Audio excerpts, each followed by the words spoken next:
দেখুন, তৃণমূল কংগ্রেসের bank account, Trinamool কংগ্রেসের কি অর্থ বা তৃণমূল কংগ্রেসের কি সম্পদ, এটা বলার আমি কেউ নই, আমি জানিও না এবং আমার এখতিয়ারের মধ্যেও পড়ে না। ফলে এইসব বিতর্ক নিয়ে আমি কোনো মন্তব্য করব না।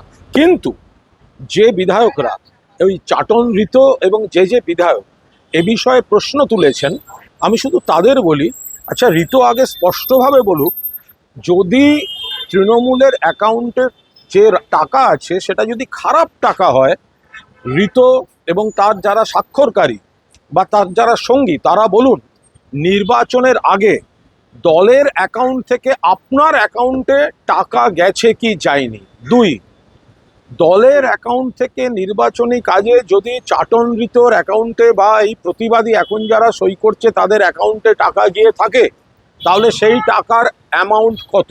তিন, যদি তৃণমূলের অ্যাকাউন্টের টাকায় আপনাদের আপত্তি থাকে এবং আপনারা মনে করেন সেটা ভালো নয়, তাহলে আপনার নিজের ভোটের কাজের জন্য সেই টাকাটা নিলেন কেন। চার, যদি আপনারা মনে করেন যে ওই অ্যাকাউন্টের টাকাটা খারাপ, তাহলে সই করার আগে আপনারা ওই অ্যাকাউন্ট থেকে যদি টাকা নিয়ে থাকেন, তাহলে সেই টাকাটা ওই অ্যাকাউন্টে ফেরত না দিয়ে আপনারা বিপ্লব করতে গেলেন কেন। পরিষ্কার কথা, চাটন ঋত তৃণমূলের অ্যাকাউন্ট থেকে ভোটের জন্য ঋতর অ্যাকাউন্টে টাকা গেছে না যায়নি, গেলে কত টাকা গেছে, গেলে সেই টাকাও ফেরত দেয়নি কেন।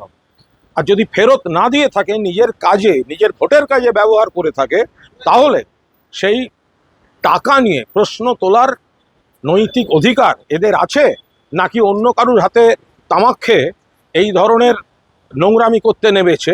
প্রথম কথা, একটা কথায় জবাব দিক, যারা সই করেছেন তারা তৃণমূলের অ্যাকাউন্ট থেকে নিজেদের ভোটের জন্য, আপনাদের ভোটে জেতা হয়ে গেল, ওই টাকা খরচ করলেন, প্রচার করলেন, আর আজকে আপনারা সমস্ত সাধু হয়ে গিয়ে নাটক করছেন।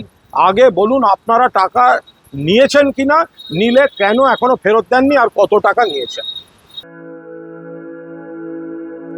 আপনি কি জটিল কিছু সমস্যায় ভুগছেন, সমাধান পেতে চান? যোগাযোগ করুন প্রখ্যাত জ্যোতিষ ও তান্ত্রিক মনসারাম ভট্টাচার্যের কন্যা মনসা কন্যার সাথে। প্রখ্যাত জ্যোতিষ ও তান্ত্রিক মনসা কন্যা হাওড়া জানবাড়ি ও হাতিবাগানের নিজস্ব মন্দিরেও বসেন। যোগাযোগ 9830106967 আর 9239655323।